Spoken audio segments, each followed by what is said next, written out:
Halo bro, assalamualaikum warahmatullahi wabarakatuh. Kembali lagi dengan saya Dapat Mulifa dan Keke Takao di Mulifa Channel.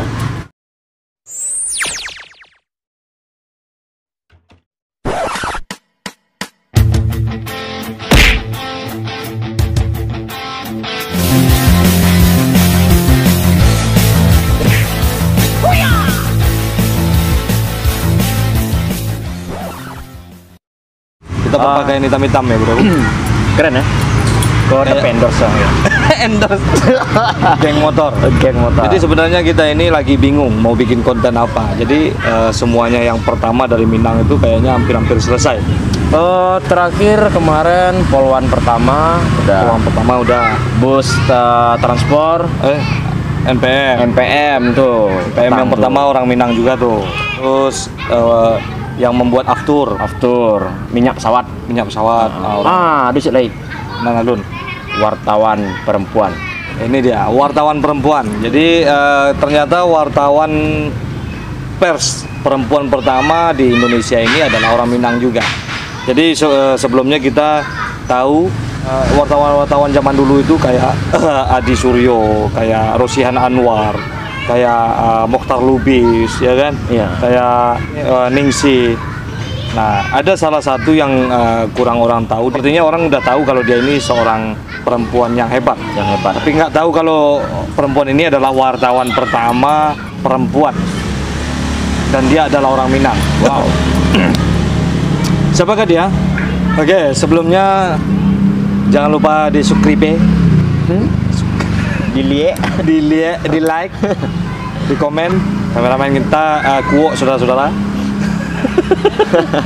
Ini dia wartawan wanita pertama di Indonesia. Dia adalah orang Minang juga. Siapakah dia? Dia adalah Siti Rohana Kudus.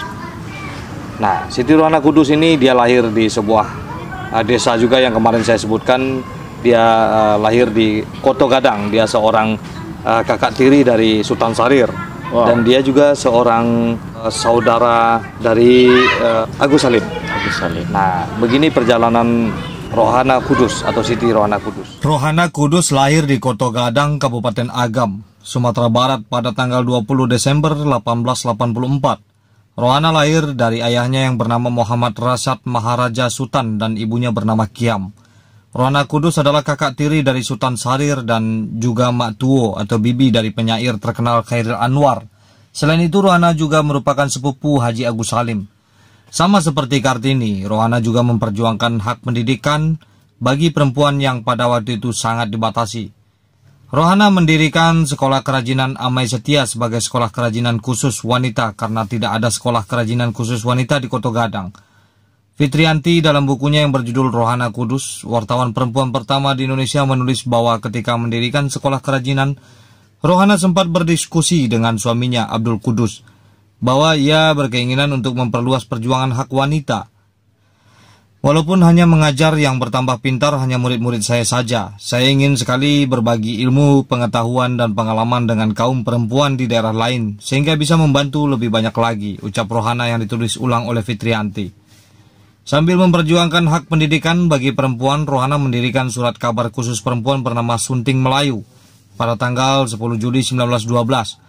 Tanpa takut dibredel pemerintah Belanda, Sunting Melayu merupakan surat kabar khusus perempuan pertama di Indonesia yang dipimpin redaksi dan penulisnya dipegang semua oleh perempuan.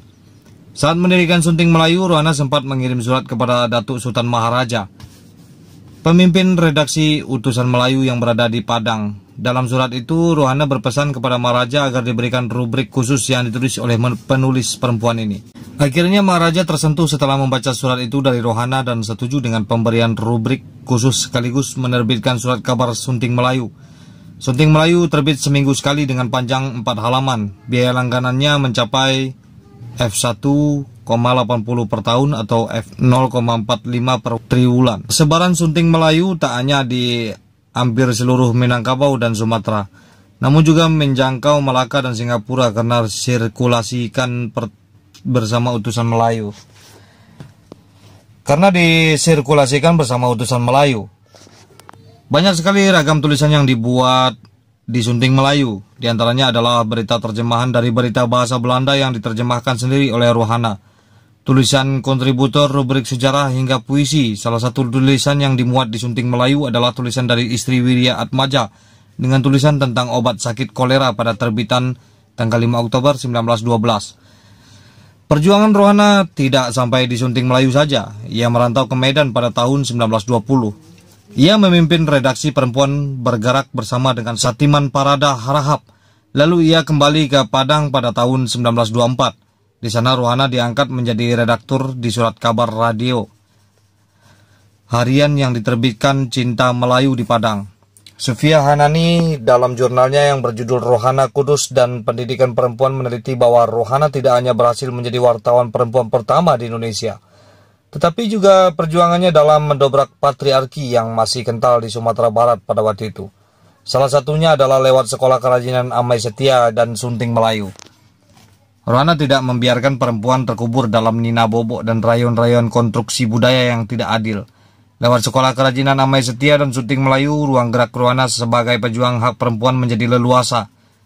Sampai akhir hayatnya ia berjuang untuk perempuan agar mendapatkan pendidikan dan pengakuan di publik. Rohana meninggal dunia tepat pada ulang tahun kemerdekaan Indonesia yang ke-27, tanggal 17 Agustus 1972 dalam usia 88 tahun. Selama hidupnya, Rohana pantang mundur dalam memajukan dunia jurnalistik di Indonesia, khususnya bagi perempuan. Karena itulah perjuangannya mulai berbuah manis. Berbuah manis yang dimaksud adalah gelar pahlawan nasional yang tersemat dengan indah dalam diri Rohana Kudus. Rohana Kudus ditetapkan sebagai pahlawan nasional oleh Presiden Joko Widodo pada Jumat tanggal 8 November 2019. Keputusan ini didapat dari hasil pertemuan antara Dewan Gelar, Tanda Jasa dan Tanda Kehormatan dengan Presiden Joko Widodo pada Rabu 6 November 2019. Rapat tersebut membahas tentang usulan calon pahlawan nasional 2019 yang terdapat dalam Surat Menteri Sosial RI nomor 23-MS-A-09-09 tanggal 9 September 2019. Dan Rohana Kudus sekarang ini menjadi pahlawan di nasional Indonesia.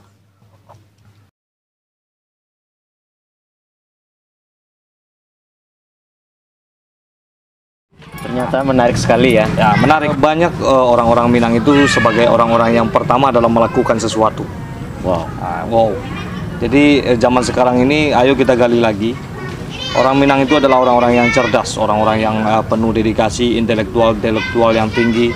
Dan orang-orang Minang itu dia berani melakukan sesuatu yang berisiko. Yang penting kerjakan saja dulu. Nanti urusan Tuhan, kan gitu. Iya.